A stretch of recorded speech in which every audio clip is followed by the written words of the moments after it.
Hello दोस्तों, कैसे हैं आप लोग। आज हरियाणा चुनाव का गिनती होने वाला था और आप लोग देखे भी कि क्या हुआ क्या नहीं हुआ। कांग्रेस जो पहले आगे चल रही थी 60-65 सीटों पे, अब वो पीछे हो गई है। और एक सवाल मेरे मन में उठ रहा था कि क्या सच में भारत में लोकतंत्र बचा हुआ है। भारत में जितनी संस्थाएं हैं वो निष्पक्ष होकर काम कर रही है या नहीं। ये मेरे मन में सवाल चल रहा था क्योंकि चुनाव के दिन भी मैं वीडियो बनाई थी कि वहाँ पे ऐसा हो रहा है कि चुनाव तो निष्पक्षता से नहीं हो रहे, कहीं हिंसाएं हो रही है, कहीं ये बाबा जी राम रहीम जैसे कुछ लोग चुनाव के लिए अपील कर रहे हैं। तो चुनाव तो निष्पक्षता से नहीं हो रही थी, लेकिन शायद जो आज ये चुनाव की गिनती हुई है वो नतीजों में भी तब्दील हुई है, क्योंकि जो हिंसाएं वहाँ पे हुई थी और निष्पक्ष चुनाव नहीं हुआ था। हाँ दोस्तों, आज अगर हम एक आम आदमी से भी पूछते हैं ना कि क्या आपको ईवीएम पे भरोसा है, वो भी बोलता है कि ईवीएम पे भरोसा नहीं है। लेकिन ये हमारे नेतागण पता नहीं क्या कर रहे हैं। ये माननीय नेता, बड़े बड़े जो नेता बनकर बैठे हुए हैं, हम बोलते हैं देश बदलेंगे। आज से एक ईवीएम तो नहीं बदला रहा है ना, बैलेट पेपर पर अब नहीं आ रहे हैं, लेकिन ना ये देश बदलने की बात कर रहे हैं।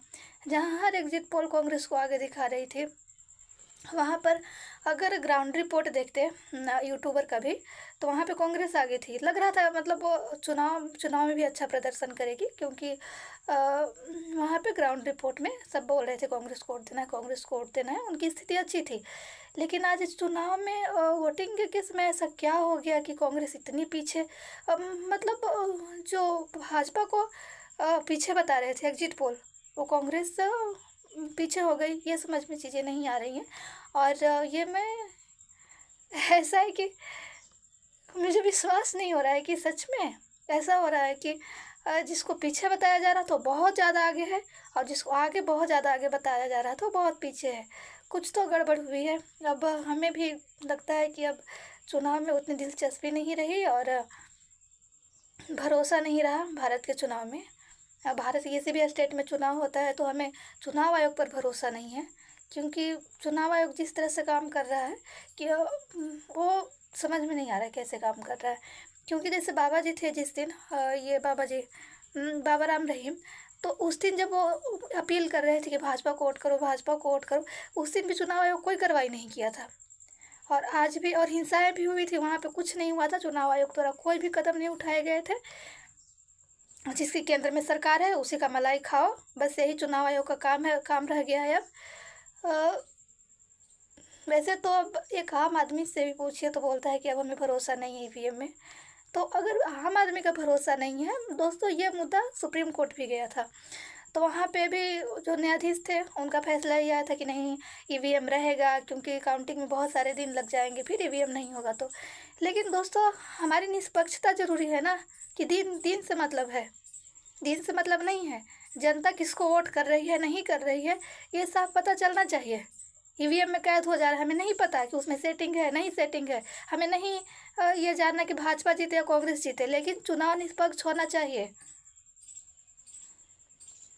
हमारे देश में चुनाव निष्पक्ष क्या होगा, हमारी देश की जनता है ना, इसको बस आधा रोटी मिल जाए, 5 केजी चावल मिल जाए, इसी में खुश है।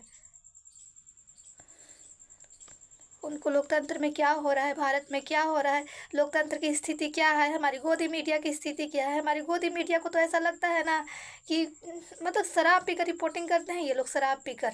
आज जब ये भाजपा आगे जा रही थी, ऐसे नाच रहे थे, ऐसे नाच रहे थे, ऐसा लग रहा था ना कि शायद जिस स्टेज पे हो वो स्टेज ही टूट जाएगा, ऐसे नाच रहे थे ये। लेकिन नाचने से कुछ नहीं होता है। अगर चुनाव आयोग सच में निष्पक्षता से चुनाव कराया होगा तो हमें लगता है कि ऐसी जो जो हरियाणा चुनाव में आए हैं, जो सीटें आई हैं, वो शायद ऐसे नहीं होता। क्योंकि ग्राउंड रिपोर्टिंग में मायने रखती है, और एग्जिट पोल है तो चलो एग्जिट पोल 1-2 फेल होते हैं, पूरा एग्जिट पोल कैसे फेल हो गया भाई, क्योंकि वो भी तो ग्राउंड रिपोर्टिंग किए होंगे ना। ये चीज़ें समझ में नहीं आ रही है मैं। और सुप्रीम कोर्ट क्या करेगा, सुप्रीम कोर्ट तो ऐसे ही बिका हुआ है, क्योंकि ये जब मामला गया था ईवीएम का तो उन्होंने बोला था कि समय लगेगा, समय लगेगा। जब समय लगेगा ही तो चुनाव ही मत कराओ, मत चुनाव कराओ ना, समय नहीं लगेगा। अमेरिका जैसा बड़ा देश जब बैलेट पेपर पर चुनाव करा सकता है तो भारत क्यों नहीं करा सकता है? लेकिन लोगों के मन में भी क्या होगा, लोग इतने जागरूक है नहीं, वोट देकर आ जाते हैं। और उनका वोट का क्या हो रहा है, उनका वोट सुरक्षित है नहीं है, और उन्हें भी जानने का अधिकार है, लेकिन वो इतने शैक्षणिक रूप से इतने ज़्यादा पढ़े लिखे हैं नहीं।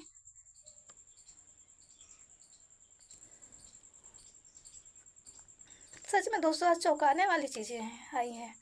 जिस तरह से वोटिंग हुई, जिस तरह से चुनाव आयोग ने वोटिंग करवाया, जिस तरह से आज मतगणना हुई है, समझ में नहीं आ रहा है कि कैसे हुआ कैसे नहीं हुआ। चलो 10-15 सीटें इधर उधर हो सकती थी एकदम।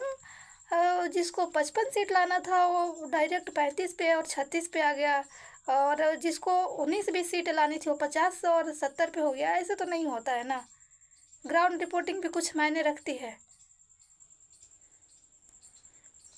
इतनी पागल तो जनता नहीं है कि हर चीज़ को एक्सेप्ट कर ले। अब हरियाणा के लोग ही समझेंगे क्या हुआ है क्या नहीं हुआ है। दोस्तों, हम ये नहीं करेंगे कांग्रेस को जिता दो या फिर कांग्रेस को जीतना चाहिए, लेकिन चुनाव निष्पक्ष होना चाहिए, चुनाव आयोग निष्पक्ष होना चाहिए। न चुनाव निष्पक्ष हुआ है, न चुनाव आयोग निष्पक्ष है। विनेश फोगाट कहीं से हार सकती थी क्या? नहीं हारने वाली थी, लेकिन उसे हरा दिया गया आज। हमें तो लग रहा है कि इसलिए ना चुनाव आयोग द्वारा विनेश फोगाट को हराया गया, ताकि उसका घमंड तोड़ सके, है ना? क्योंकि जो ओलंपिक में जो ख्याति प्राप्त की थी, शायद ये वही घमंड था, इनको चूर चूर करना था, कर दिया। लेकिन वो खिलाड़ी है, हार नहीं मानेगी, इतना तो हमें पता है। जब दंगल में हार नहीं मानती है तो ये चुनाव क्या चीज़ है? तो हार कर भी जीत जाएगी, और जो लोग जीत गए हैं वो भी हार जाएंगे, और उन पे सवाल उठेगा कि चुनाव आयोग ने आखिर क्या किया। जिस तरह से ये मोदी जी ना वाराणसी हार रहे थे, तो जब पीछे चल रहे थे, इसके बाद फिर एक बैग एकदम 50,000 60,000 वोटों से आगे हो जाते हैं। ऐसा क्या हो जाता है? और जब बैलेट पेपर की गिनती होती है तो उसमें कोई और पार्टी आगे रहती है, और जब दोस्तों ना, जब आप देखेंगे ईवीएम खुलेगा, उसी समय एकदम बीजेपी आगे। उसमें क्या ऐसा होता है ईवीएम में? लेकिन हमारे देश की जनता का क्या है? खाएंगे सोएंगे, उन्हें तो कोई पता नहीं कि हमारे देश के लोकतंत्र का क्या हो रहा है, हमारा क्या होगा, हमारा भविष्य क्या होगा। ये 10 साल से वैकेंसी नहीं आ रही है, क्या लोगों को बारे में लोगों का होगा?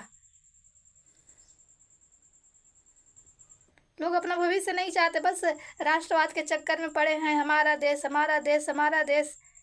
जबकि देश की तरक्की में ना उनका कोई योगदान नहीं है। फिर भी हमारा देश महान, हमारा देश महान, जबकि हमारे देश में सबसे ज़्यादा सांप्रदायिकता वही फैलाते हैं। हमारे देश के तोड़ने का काम वही करते हैं। हमारे देश को तोड़ने का काम हर समय उनके मन में चलते रहता है। कभी हिंदू मुस्लिम, कभी सिख ईसाई, कभी जैन बुद्ध, पता नहीं क्या क्या ये करते रहते हैं, और बोलते हैं कि हमारा देश। क्या हमारा देश? कोई अपना देश तोड़ता है क्या? देश तोड़ो, चुनाव जीतो, यही तो इनका काम है। और राष्ट्रवाद, क्या राष्ट्रवाद? देश तोड़कर राष्ट्रवाद आता है क्या, कि देश जोड़कर राष्ट्रवाद आता है? और ये चुनाव आयोग इतना घटिया हो गया ना, हम तो कहते हैं ना, चुनाव आयोग को शर्म से मर जाना चाहिए, या फिर आत्महत्या कर लेना चाहिए चुनाव आयोग को।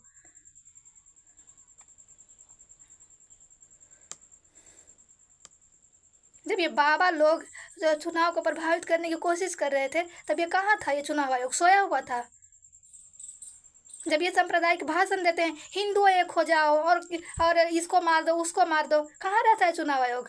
जबकि लोक प्रतिनिधित्व अधिनियम 1951 में ये सब लिखा हुआ है कि आप सांप्रदायिकता नहीं फैला सकते धर्म के आधार पर, लेकिन यहाँ लोग फैला रहे हैं। और हमारा चुनाव आयोग सोया हुआ है।